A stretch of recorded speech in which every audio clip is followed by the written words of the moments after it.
नमस्कार साथियों, आपका इस यूट्यूब चैनल पर बहुत बहुत स्वागत है। और चैनल को सब्सक्राइब नहीं किया तो पहले सब्सक्राइब कर लें और इस तरह के शानदार वीडियो आपको इस चैनल पर लगातार मिल रहे हैं तो चैनल को पहले सब्सक्राइब कर लें।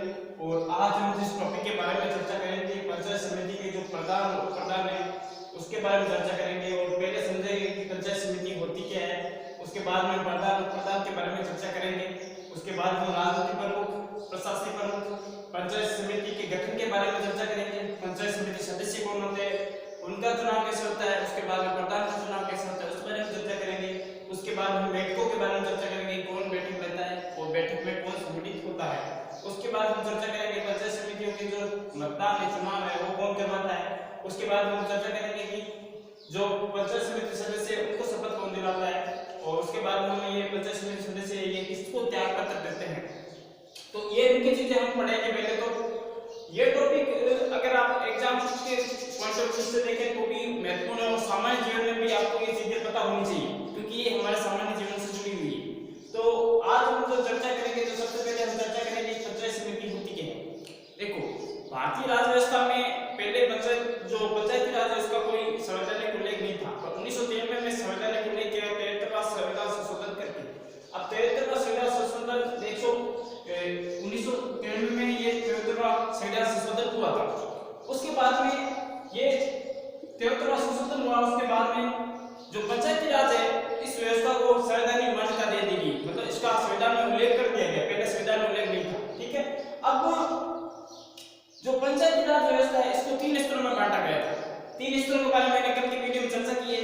अगर आप उस चीज को पहले समझना चाहे तो वो वीडियो देख ले पहले, क्योंकि मैं आज दूसरा वीडियो बना रहा हूं। उससे पहले मैंने वीडियो बनाया उसमें सारा बेस के तौर पे मैंने पूरा समझाया कि 3 स्तर कौन कौन से हैं और 3 स्तरों में जो प्रशासनिक प्रमुख कौन होते हैं और जो राजनीतिक प्रमुख होते हैं वीडियो के बारे में बताया, वीडियो के बारे में बताया। उसके अलावा हमने सीईओ के बारे में बताया, प्रधान, जिला प्रमुख और सरपंच, तीनों के बारे में मैंने एक बेस के रूप में कल मैंने एक सामान्य सी व्याख्या कर दी थी। आज हम चर्चा करेंगे प्रधान के बारे में, प्रधान के बारे में, पंचायत समिति। देखो 3 स्तर होते हैं, 3 स्तर के बारे में चर्चा की थी। आज एक वापस आपको रिपीट कर देता हूं। सबसे छोटा स्तर होता है वो ग्राम स्तर होता है, जिसमें हम ग्राम पंचायत आती है। दूसरा होता है खंड स्तर, खंड स्तर में आएगी ये पंचायत समिति। और तीसरा होता है जिला स्तर। जिला स्तर हमने कल पढ़ा था, जिसमें जिला परिषद होती है और जिला परिषद में जो मुख्य भूमिका निभाता है वो जिला प्रमुख निभाता है। उसी तरह जो खंड स्तर है इसमें जो पंचायत समिति आती है, पंचायत समिति में मुख्य भूमिका निभाते हैं प्रधान और उप प्रधान। और ग्राम स्तर में ग्राम पंचायत आपने सुनी होगी, उसमें जो सरपंच है वो मुख्य भूमिका निभाता है और उप सरपंच भी होता है। सरपंच का चुनाव प्रत्यक्ष रूप से होता है और उप प्रधान उप सरपंच का ये प्रत्यक्ष रूप से होता है। इसी तरह जो प्रधान है और उप प्रधान है इन दोनों का चुनाव एक प्रत्यक्ष होता है। उसके बारे में हम चर्चा करेंगे डिटेल वीडियो में।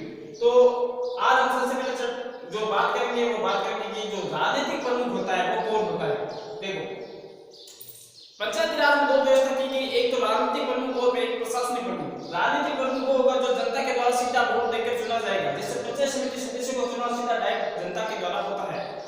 आपके गांव में अगर चुनाव होता है तो आपको पता होना चाहिए सरपंच के, पंचायत समिति सदस्य और जिला परिषद के सदस्यों का चुनाव होता है। अब जो पंचायत समिति सदस्य के चुनाव होते हैं वो पंचायत स्तर के, खंड स्तर के चुनाव होते हैं। और इसमें जो जीत कर आएगा, मान लो पंचायत समिति सदस्यों का जो चुनाव हुआ था उसमें से वो जीत कर आएगा, वो अपने में से क्या है प्रधान और उप प्रधान का चुनाव कर लेगा।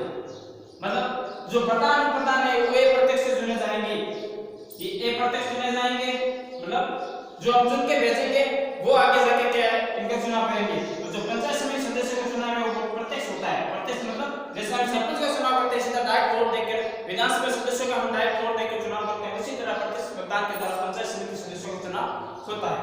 अब पंचायत समिति सदस्यों का हमने सबसे पहले प्रत्यक्ष रूप पर हमने पंचायत समिति सदस्यों का चुनाव कर लिया। ठीक है, अब हमने पंचायत समिति सदस्यों का चुनाव कर लिया। ये तो हो गए राजनीतिक प्रमुख, मतलब राजनीति से जुड़े हुए हैं लोग और प्रशासन में भी जुड़े हुए लोग तो चाहिए, क्योंकि इन लोगों को ज्यादा अनुभव नहीं होता है प्रशासन के बारे में, इसलिए इनके पास में एक प्रशासनिक प्रमुख भी होना जरूरी है। तो राजनीतिक प्रमुख में हम बात करेंगे, जो राजनीतिक प्रमुख होता है वो होता है प्रधान और उप प्रधान। उप प्रधान ये तो होते हैं राजनीतिक प्रमुख। और प्रशासनिक प्रमुख होते हैं वो होते हैं पीडीओ। आपने पीडीओ नाम जरूर सुना होगा, ब्लॉक डेवलपमेंट ऑफिसर। पीडीओ की फुल फॉर्म है ब्लॉक डेवलपमेंट ऑफिसर। तो पीडीओ के नाम जरूर सुना होगा। अब पीडीओ क्या है आगे जाके जो प्रशासन की भूमिका है वो प्रधान और प्रधान के साथ निभाता है। तो ये तो होगी वीडियो के बाद। और हमने जो कल जिला परिषद की बात की थी उसमें जो सीईओ होता है, चीफ एजुकेटिव ऑफिसर, वो मुख्य भूमिका निभाता है। और उसी तरह ग्राम स्तर में जो भूमिका निभाता है वो वीडियो होता है, विलेज डेवलपमेंट ऑफिसर। इसका वीडियो क्या है, इसका वीडियो हो गया, इसमें सीईओ हो गया। तो ये तीनों प्रशासनिक प्रमुख है। ठीक है, ये चीजें मैंने कल भी आपको बताई थी, एक बार वापस रिपीट कर दूं। अब हम बात करेंगे इनका गठन कैसे होता है। देखो, आपके गांव में सरपंच के चुनाव होते हैं, उसी साथ में आपने देखा होगा पंचायत समिति सदस्यों का भी चुनाव होता है। पंचायत समिति सदस्य प्रत्येक जो पंचायत समिति है उनको अलग अलग वार्ड में बांटा जाता है। वार्ड में बांटा जाता है, उसके बाद में क्या होता है, वार्ड के अनुसार प्रत्येक जो कैंडिडेट है वो खड़ा होता है। इसमें भारतीय कैंडिडेट खड़े होते हैं, जैसे बीजेपी और कांग्रेस के, उसी तरह निर्दलीय और अन्य दल भी उसमें भूमिका निभाते हैं। ठीक है, अब इसके बाद में पंचायत समितियों के सदस्यों का जो गठन होता है, मतलब पंचायत समिति सदस्य होते हैं वो चुनाव हो गए। उसके बाद में ये अपने में से क्या करेंगे, एक प्रधान और प्रधान का चुनाव करेंगे। मान लो पंचायत समिति सदस्यों को हमने चुनाव कर लिया, इसमें मान लो 50 कुल वार्ड थे, मतलब 50 व्यक्ति ने मतलब चुनाव में भागीदारी दी, मतलब 50 सीटें थी। इसमें से मान लो जिसके 50% प्लस एक जिसके सीट आ गई वो उसका क्या है, प्रधान बहुमत के आधार पर बन जाएगा। मान लो 50% प्लस एक मान लो कांग्रेस की आ गई है, बीजेपी की आ गई, तो प्रधान उसी का बन जाएगा, क्योंकि बहुमत के आधार पर प्रधान और प्रधान का चुनाव मतलब एक प्रत्यक्ष रूप से चुने जाते हैं अपने में से। ठीक है, अब ये तो होगी गठन की बात। अब हम बात करें बैठक की। देखो, बैठक पंचायत समिति की बैठक, देखो मुख्य रूप से पंचायत समिति की बैठक में कौन कौन भाग लेता है। एक तो प्रधान और प्रधान भाग लेंगे, उसके बाद में ये प्रशासन प्रमुख भाग लेगा, उस क्षेत्र के विधानसभा सदस्य भाग लेंगे, विधानसभा सदस्य उस क्षेत्र के, उसके अलावा उस क्षेत्र का जो सांसद होगा मान लो उसका भी उस बैठक में भाग लिया जाएगा। उसके अलावा एक जो सरपंच होते हैं सारे, जैसे हमने सरपंच का चुनाव मान लो ग्राम स्तर पर, तो ये सारे सरपंच क्या है इस बैठक में भी भाग लेते हैं। ये तो होगी मुख्य बात बैठक की बात। चुनाव कौन करवाता है। देखो, राजस्थान में चुनाव करवाता है राजस्थान निर्वाचन आयोग। पंचायती राज में और नगरीय स्वशासन में जो चुनाव करवाते हैं वो कौन करवाते हैं, आप ध्यान रखिए, राजस्थान निर्वाचन आयोग करवाता है, राजस्थान निर्वाचन आयोग। राजस्थान निर्वाचन आयोग संविधान के देखो कौन से अनुच्छेद में उल्लेख है, तो 243 अनुच्छेद 243 के में राजस्थान निर्वाचन आयोग का उल्लेख किया गया है। इस अनुच्छेद के अंतर्गत राजस्थान में पंचायती राज और स्थानीय स्वशासन के जो नगरपालिका, नगर निगम, इनके जो चुनाव होते हैं वो कौन करवाता है, इन दोनों का चुनाव करवाता है कौन, राजस्थान निर्वाचन आयोग। ये तो होगी निर्वाचन आयोग की बात। शपथ, देखो पंचायत समिति सदस्यों को शपथ दिलवाते हैं वीडियो, पंचायत समिति सदस्यों को जो वीडियो शपथ दिलाता है उसके बाद में अपने में से क्या कहते हैं, प्रधान और प्रधान का एक प्रत्यक्ष अपने आप में से चुनाव कर लेते हैं। ठीक है, अब त्याग पत्र। देखो, त्याग पत्र में दो चीजें आपको ध्यान रखनी है।